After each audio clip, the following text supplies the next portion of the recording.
Okay, so I am about 2 months behind on videos for the bus vlog series.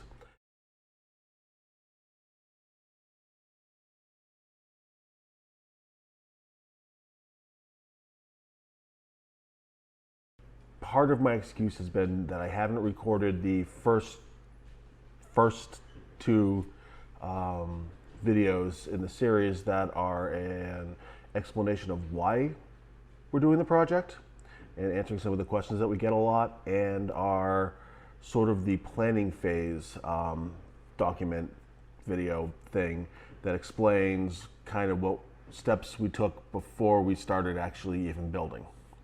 So I thought it's time for me to get off my butt. It's time for me to record those videos. They will drop along with the other ones, kind of already be there. Won't ever promote them, but they'll be sort of for anyone who wants more information. So if you're seeing this, you're apparently one of those people. All right, I do have a little bit of an outline down here. I'm not even going to pretend that I'm not working from notes. I'm just trying to get some stuff. I'm just trying to answer some questions that we have kind of gotten from friends and family, and I figured I'd throw that out there and sort of set the scene for what we're doing. All right, so the first question is, of course, why are we doing this? And the answer is it's a COVID project, or it started as a COVID project, it started as me daydreaming. In fact, the folder that has all my files on this is still called Schooly Daydream. But really the story starts before that, at least the story that explains why we think this is a good idea. And it actually starts way back in 2018 when my family all met down in Florida for the classic Disney World trip.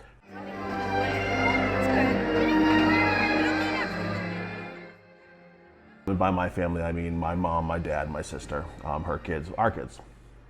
And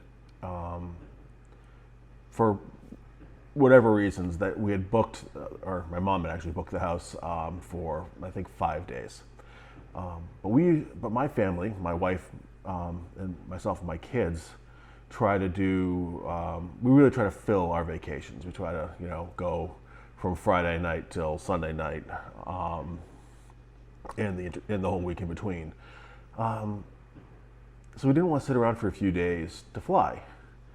And we thought, maybe we try it as a road trip. The cost difference wasn't that great, actually. It almost cost us almost as much as it would have cost us to fly. But we got to build some memories on the way down there. We got to, we got to stop at some fun places. The first day had, Shall We Bounce, just to get the kids out and moving, and just in Delaware. And we hit the Dogfish Head Brewery. And in the end, we ended up down in Florida with a cooler full of really good beer, a bunch of memories, and all of our stuff, our car seats, everything else, and a car, which was great because that meant that we could get around down there. Love that. And the kids did amazing. They were wonderful. No complaining. I mean, a lot of planning went into it. We don't drive for too long. We have sort of a schedule that we keep, and we have a lot of breaks planned. We do a ton of research. But they did great. They were rock stars for that road trip. And fast forward a year, and now we're planning to visit Sue's family out in Colorado. And I'm taking a 2-week vacation this time.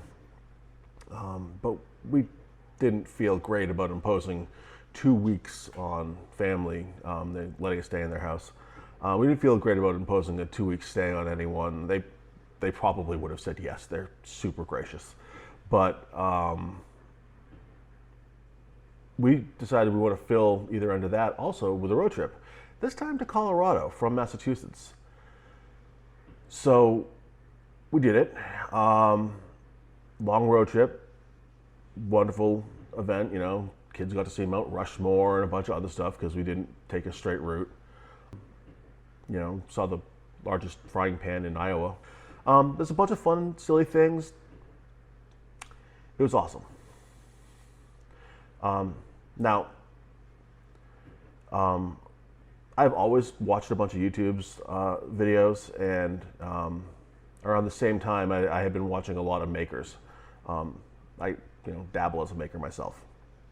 And I've been watching a lot of makers and builders like Laura Kampf and April Wilkerson, and they had both built tiny homes in around November of 2019, and I happened across a tiny, and that got me down the algorithm suggestions of tiny homes, and I ended up eventually coming across the build montage of Gilligan Phantom,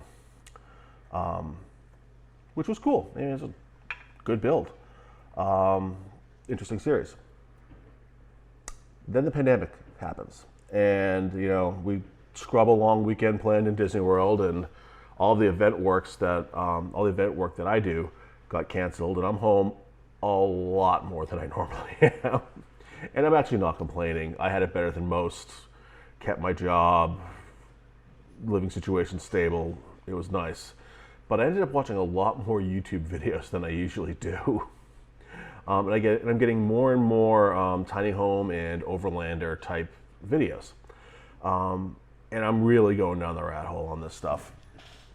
And I'm watching lots of these videos, and eventually I get to the point where I'm like, well, don't do it that way. Don't do that. Which of course begs the question, how would I do it? What would I do that I think is better?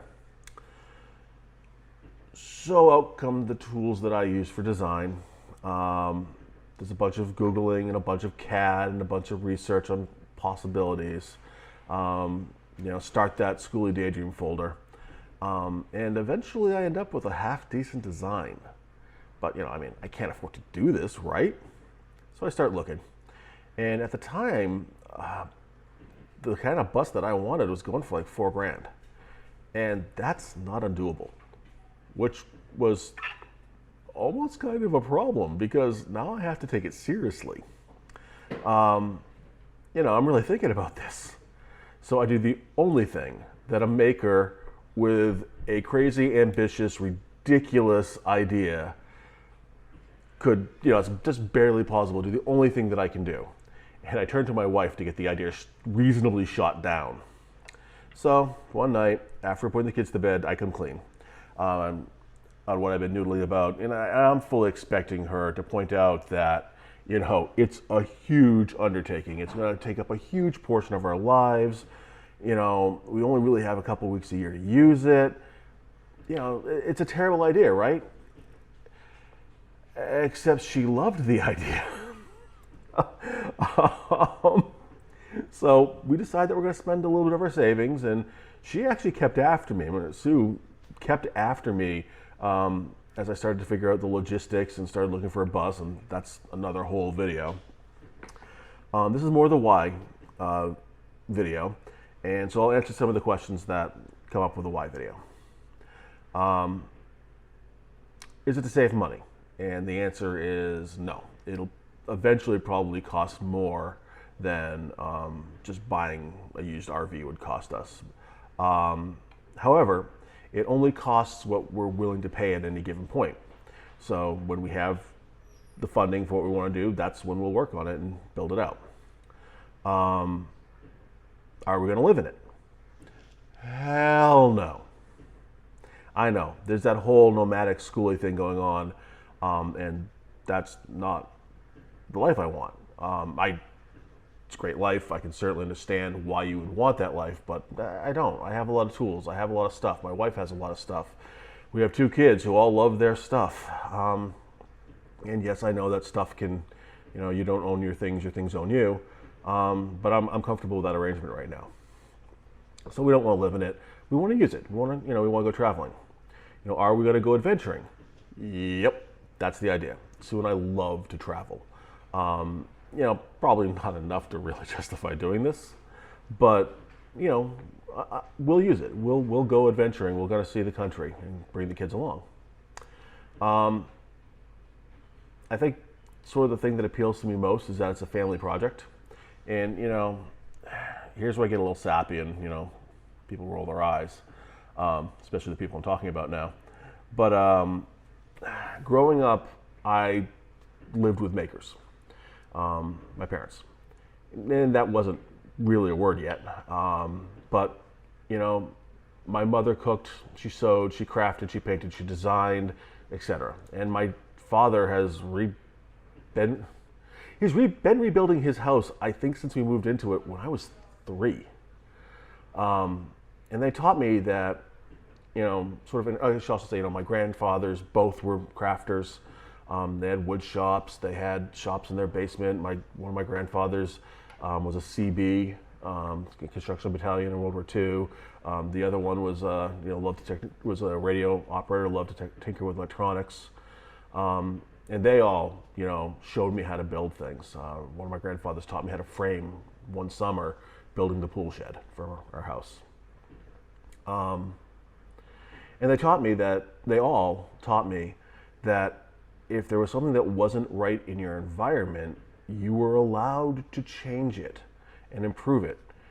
You need to move a door, a wall, a roof line, that can all change.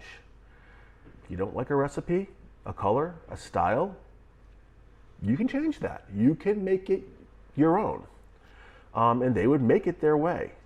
And I want that for my boys. And I'm not in a place where I can change this house. But I want the boys to see what it looks like to change, or to plan a major project, to change something from what it is to what you want it to be, to work hard, to make incremental gains that all add up to major milestones. It's important for them to see that, and right now they're too young to do the work themselves, but this is going to take a few years and they'll grow into some of that. And I do want them to see it. I want them to see the planning. I want them to see how it all comes together. Now, as both a detraction and a bonus, due to a lack of space and a surfeit of town bylaws, we actually can't work on the bus at this location. The town in which I live is hostile to RVs in general. You're not allowed to have them seen from the road. Ooh. And moreover, they're not going to be okay with me taking apart a bus. So we're going to work at my father's house, which is awesome because after a year of a pandemic, we're seeing one of my father sounds pretty awesome. And I'm just going to scroll down here. Also, he's got some great insights about building stuff. I love getting his advice. I often joke that ever since I turned 15, my dad's been getting smarter every year. And so anyways, to that end, we are designing the bus project to be a little bit modular. I want to get it up and running in a reasonable amount of time. That will be measured in years, not months. And then we'd like to start using it. But we're trying to design it in a way that will allow us to continually update and upgrade parts of the system. And that's something that I'll go into the next video maybe, or will be seen in this series, provided I can keep it going and actually get off my butt and edit.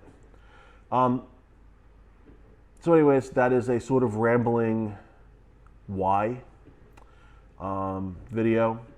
And in the next video of this part of this series, this sub-series of this series of sub-series, I'm going to go ahead and try to talk about the plan and how much of a pain in the butt it was to figure out how to get started. The doing part actually seems easier than the starting part, which is weird. But I'm going to break this video here because it's already apparently 14 plus minutes long. Maybe a little less after I cut out some of the rambling. And I will see you guys in the next one.